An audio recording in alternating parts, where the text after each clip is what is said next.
My girlfriend actually told me, straight-faced, that her work husband was better than me.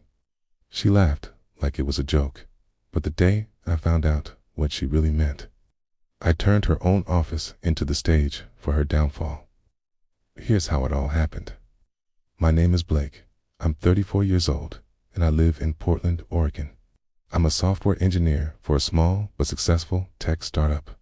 For 3 years, I've been dating Rachel Summers, a 30-year-old advertising account manager at a large marketing agency downtown. She was ambitious, confident, and loved being the center of attention. We met at a friend's trivia night. I was shy, she was loud, and somehow we clicked. We moved in together a year later. Life felt stable. Dinners at our favorite Thai place, lazy Sundays with Netflix, trips to the coast. I knew Rachel had a busy office life with lots of client lunches and after-hours events. She used to tell me about her colleagues. One name came up often: Derek, the art director, my work husband. She'd joke. I chuckled too. Didn't think much of it. At least, not then. It started as small things. Rachel began staying later at the office. It's client emergencies that kept her until 10 p.m. When I offered to pick her up, she declined, saying Derek was giving her a ride. Her phone became a secret. She used to leave it on the coffee table. It was always face down, notifications silenced. One night at dinner, she sighed and said, "Sometimes I wish you were more like Derek. He gets me." I laughed nervously. "Your work husband," I said, "is better than me at everything," she replied with a smirk. It stung more than I expected. I asked if anything was going on. She rolled her eyes. "Marcus, don't be insecure. It's just a joke." But jokes like that don't leave you at midnight wondering what's real. 2 weeks later, Rachel said she had a late client dinner. Something in her tone felt off. I decided to swing by her agency after my own work to surprise her with her favorite bubble tea. When I got to the building, the lobby was dark, but the conference room lights on the 8th floor were glowing. I took the elevator up. The door to the conference room was ajar. Inside, Rachel sat on the edge of the table, laughing softly. Derek stood between her knees, his hands on her waist. They were so close, their foreheads touched. My heart stopped. I felt heat rise up my neck.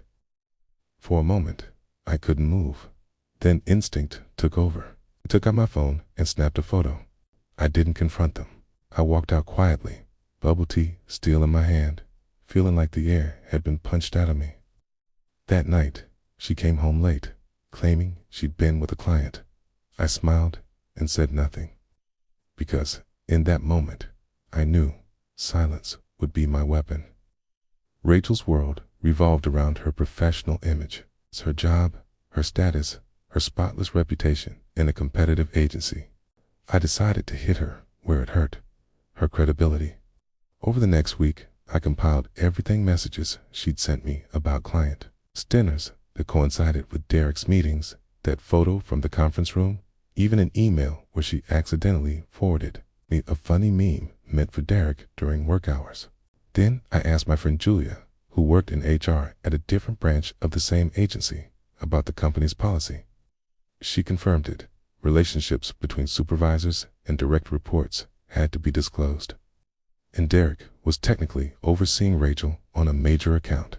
I scheduled a private lunch with one of Rachel's senior partners, someone I'd met at a holiday party. I showed her everything, calmly and professionally. No drama. Within 2 weeks, Derek was removed from the account and placed under investigation. Rachel's reputation as a trusted account manager crumbled overnight. She wasn't fired, but she was reassigned to a minor client and lost her quarterly bonus. When she came home, fuming about office politics, I finally handed her the printed photo. "Maybe your work husband can explain this one," I said quietly. She went pale. For once, she had nothing to say. I broke up with Rachel the next day, packed my things, left the apartment, and blocked her number. 3 months later, I landed a remote job with a better salary and moved to Seattle. Started running again, joined a climbing gym, and met people who valued honesty over games. Rachel sent a long email apologizing. I never replied. When someone compares you unfavorably to another person, it's often a confession of their own disloyalty. The sweetest revenge isn't screaming or fighting. It's exposing the truth and walking away with dignity. When they disrespect you, don't compete. Don't plead. Level up. Okay? Make them watch you thrive from the sidelines. Subscribe to SilkMirror for more real-life stories of heartbreak, revenge, and transformation.